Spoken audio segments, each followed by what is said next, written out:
What's up everyone? I am Jason C, and today it is time for the big reveal, the Mash and Drum's top 10 bourbons from 2021. I took my top 10, blind tasted them, and got some pretty surprising results. When I found out what was in the top 3, mind blown. So let's name my top 10 bourbons for 2021 next on the Mash and Drum.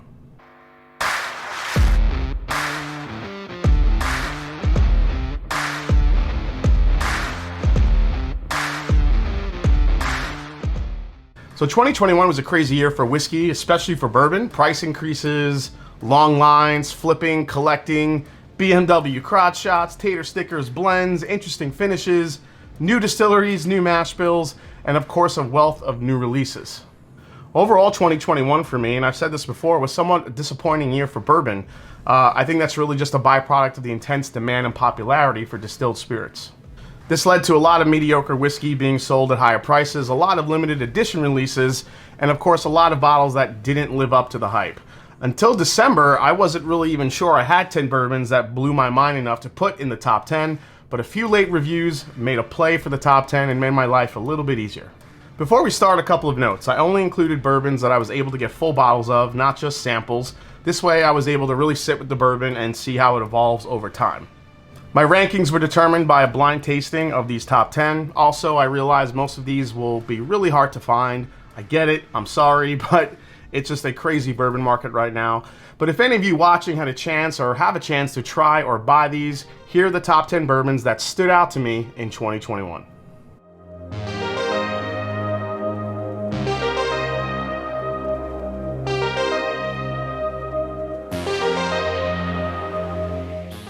Number 10 was the Chattanooga Whiskey Bottled and Bond Bourbon Vintage Series Spring 2017. So this is a blend of 4 bourbon mash bills, all distilled during spring of 2017 and each comprised of at least 25% specialty malted grains. This also happened to be the first release in a permanent addition to the Chattanooga Whiskey portfolio, as well as a collaborative effort between all of the company's different distillers. So the 10 spot was a tough spot to choose because I had a lot of different bourbons that I tried vying for that spot, including the Makers FAE 01, even Old Carter Batch 9 bourbon was in the mix. Why did I choose this? It was really based on flavor, price, and how unique it was. With so much craft whiskey starting to age up, bottled and bond releases from craft distilleries have increased, and this one stood out above all. This is a high malt bourbon with flavors of butterscotch, chocolate, and a ton of dark fruit like cherry and even some raisin. Chattanooga Bottled and Bond can compete with the big boys in Kentucky when it comes to quality and price at only $50. Throw in a very unique flavor profile that is all Chattanooga with that great blend, and Chattanooga Whiskey Bottled and Bond Bourbon Spring Edition grabs the 10 spot.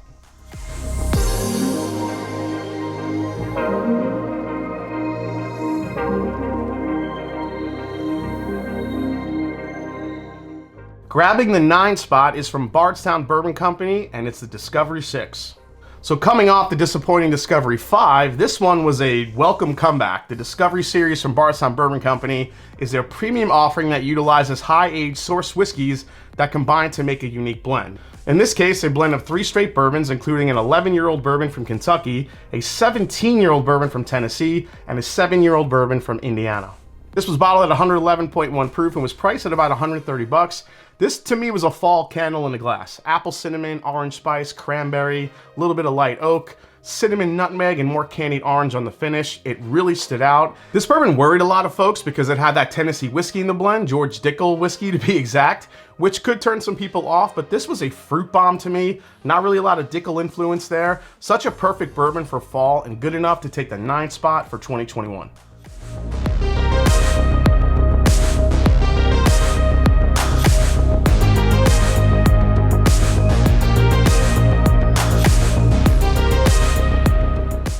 On the 8th spot. In the 8th spot, we have Sam Houston 15, specifically the Kentucky-01 batch. So the 15 year was Sam Houston's most aged bourbon offering to date, and what was really cool is that this entire release was sampled and ranked by a hand-chosen group of industry insiders and bourbon enthusiasts. This is non-chill filtered, 103 proof, mash bill of 74% corn, 18% rye, 8% barley, with a retail price of about $130. Now, I was lucky enough to be one of the select folks to choose the barrels that were comprised this blend, and even though they didn't really tell us exactly what barrels went where, This particular profile was what I wanted personally. It was oaky, butterscotchy, had a bit of a dusty bourbon burnt caramel note going on, hint of cherry and chocolate. This didn't come off over oak to me, but it was just buttery and delicious. Now again, there were different batches of these released in about 30 different states, some with multiple batches, so no two batches are the same. Some batches were 2 barrels, some batches were 3, but when it came to this Kentucky 01 batch, this one I loved, and it took the number 8 spot.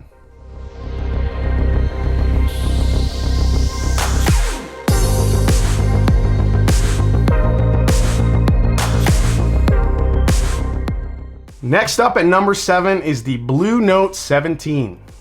So this Blue Note is a 17-year-old Tennessee bourbon sourced from George Dickel and bottled by the folks at Big River Distilling. Same distillery that brings us Blue Note Juke Joint Whiskey and Riverset Rye. It's bottled at only 94.8 proof, which is actually barrel proof, which is pretty damn low.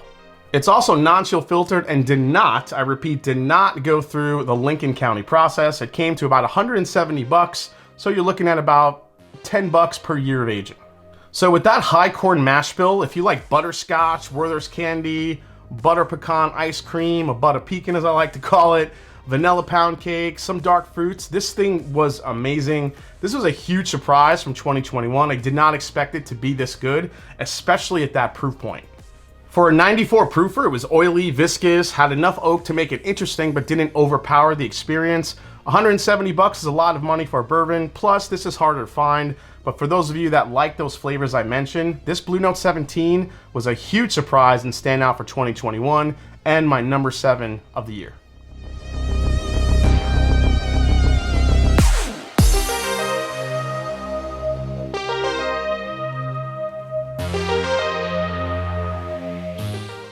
All right, we're coming in hot. We're coming in hot at number 6. It's from Jack Daniel's. It's the hazmat beast named Cody Hill. So this is the 4th annual special release from Jack Daniel's and celebrates Cody Hill, which is the highest elevated rolling hill on the Jack Daniel distillery property. Cody Hill High Proof is made from Jack Daniel's classic 80% corn, 12% malted barley, and 8% rye grain bill. It gets hit with that Lincoln County process. It's priced at an MSRP of 70 bucks and was the highest proof release ever by Jack. Ranged from 137.4 to 148.3 proof. Crazy. Really, this whiskey was a study in how warehouse location, extreme weather, and maturation conditions can shape a whiskey. These were also around 9 years old, even though it was non-age stated. Like I said, this thing was a beast. It was rich, it was dense, burnt brown sugar, cinnamon, sweet oak, like sipping on a rickhouse. I think the best descriptor I could come up with was like drinking Jack Daniel's extract. A hint of banana was there, but not overpowering. It was like cooking bananas Foster on top of a Jack whiskey barrel. Thick, rich, sweet oak. It's not the most complex I had this year, but the flavors it does have are exceptional, straightforward, and friggin' powerful. It does drink hot at times and can be a bit drying with that proof point, but it also was really, really hard to get and was being priced 3 to 4 times over MSRP, which is why I had to move this to 6, I think. Jack Daniel's killed it with the barrel proof rye and then really impressed with this one. I did wish it was more available, but damn, this was an incredible release from Jack Daniel's for 2021, and that's why I took my number 6 spot.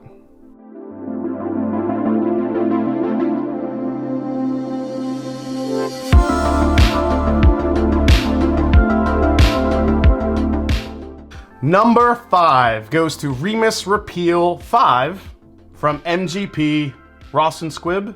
No, I'm sticking with MGP. I'm not saying Rawson Squibb. Bottled at 100 proof, the majority of this blend is a 13-year-old high rye bourbon, but there's still a fairly significant amount of 15 and 16-year-old bourbon in the blend as well. Best thing about this bourbon was the price, 85 to about 90 bucks.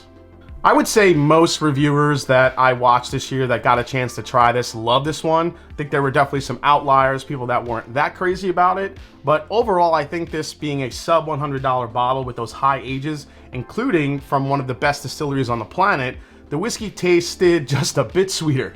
This bourbon gave me chocolate-covered almonds, sweet oak, rye spice, orange spice, dark fruits, amazing balance, some toffee on the end. It really had it all. Now, over time and against bourbons with higher proofs, the Remus 5 couldn't quite hold up. But man, on its own, this was incredible. Big statement made from MGP on this release when you talk about quality and price. 13, 15, and 16-year-old bourbons for less than $100. Remus 5 gets number 5.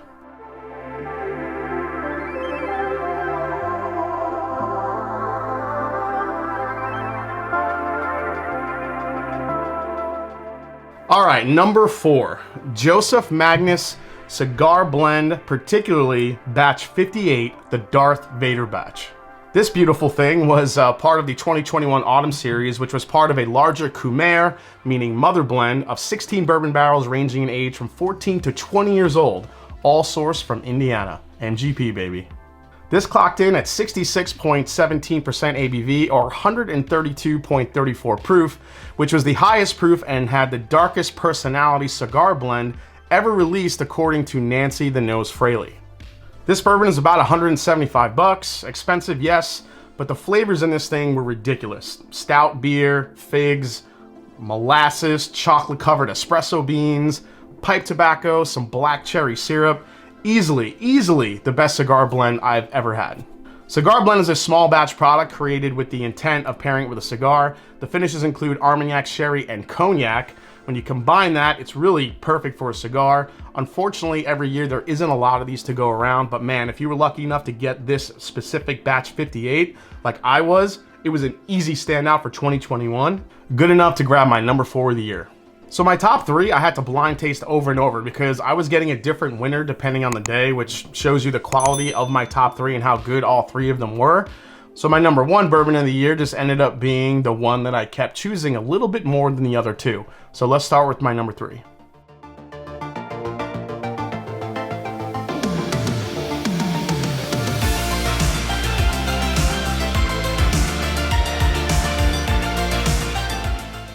Another hitter from friggin' Foregate. Foregate Kelvin Collaboration number 3. Now, if you remember, Kelvin Collaboration 1 was the very first batch released by Foregate and made quite the impression. So did the second Kelvin Collaboration, which were named amongst the best whiskeys of 2019 and 2020, respectively. So how did they follow it up with the 3? They blended a 9-year and 12-year Kentucky straight bourbon into a delicious whiskey, and then working closely with Kelvin Cooperage, went back and finished that whiskey in casks that held PX sherry and rum casks. This was bottled at 123.7 proof and retailed for about $200, which is the usual going price for Foregate. The flavors on this bourbon really stood out, but I think what stood out overall was the balanced, classic rich vanilla and caramel bourbon flavors, coupled with that fruity sweet influence of the rum and PX sherry that bring the molasses and dark fruits, especially on the finish. Now, Foregate is pricey, but they have a knack for utilizing these dual-use casks, but they never let it go too far, so the flavors don't take over the classic bourbon flavors. I know it's expensive and hard to find, but Foregate does pop up online, and you can find them if you search. When it comes to the Kelvin collaborations, probably the most short thing in the lineup that Foregate releases every year. The 3, surprising me, getting to the top 3 for 2021, and just another amazing release from Foregate. Well done.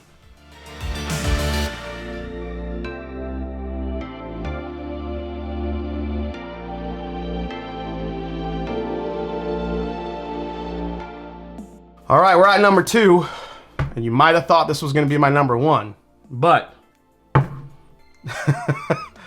an immediate favorite for me in 2021. Also, Fred Minnick's number 1 whiskey of the year. It's the Russell Reserve 13-year-old barrel proof bourbon. So this bottle made me both super happy and a bit disappointed as well, because for a long time I felt Wild Turkey somehow, for the most part, dodged the secondary market bourbon flipping hype machine, especially for new releases. But when I saw this bottle priced at $70 for retail and it was being flipped for $400 and more on whiskey secondary markets, I felt like Turkey was finally getting the attention it deserved, but also wasn't the type of attention I was hoping for. The obsession that follows Pappy Van Winkle and anything Buffalo Trace puts in a bottle has hit Wild Turkey. Damn. But this 13-year-old Kentucky straight bourbon whiskey, brought to us by the legendary father-son duo of Jimmy and Eddie Russell, with that big fat 13-year-old age statement on it, uncut, unfiltered, and honestly, it was too damn good to pass up for anyone. Especially since the youngest whiskey in this bottle is 13 years old, there's actually some older stuff in this bottle as well, for an MSRP of $70 and bottled at 114.8 proof. This was a turkey lover's dream. Burnt caramel, dark cherry, sweet oak, a little bit of medicinal grape, molasses, sweet tobacco, and leather. The best part of this whiskey was the finish. It lasted forever, gives you a nice burst of cinnamon and more sweet oak on the finish. I still maintain this should have been the Master's Keep release, while the Wild Turkey Master's Keep 1 should have been the $70 release. The Russell's 13 was a far more interesting whiskey than the 1 in my opinion, but don't worry, the Russell's 13 is an annual release, so if you missed it in 2021, it's coming back in 2022. I said when I reviewed this, as good as this is, if you drink a lot of Wild Turkey like I do, especially Russell's Reserve single barrel store picks, there are some out there that could go head to head with this 13, and maybe that's why it just fell short of the 1 spot. So what did take the 1 spot?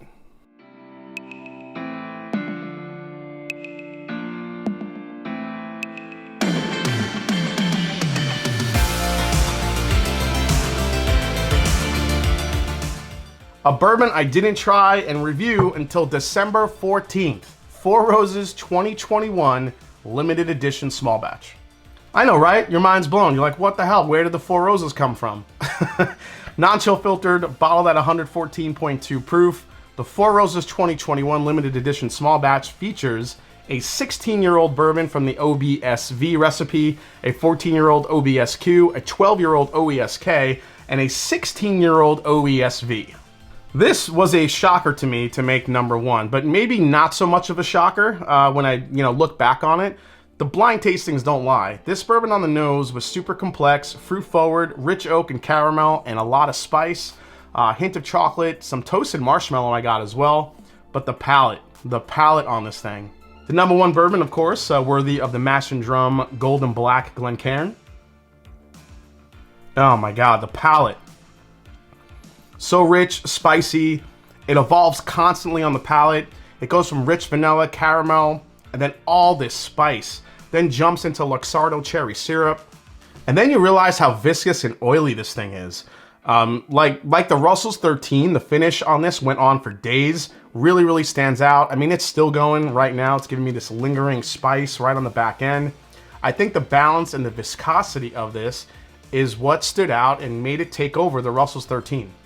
What's funny is nobody talks about the Four Roses LEs around September. Everyone is talking about BTAC and Pappy. This was the year that oh my God, we're not getting any Stag. Like, relax. So this retailed for about 150 bucks. Brent Elliott absolutely smashed this blend.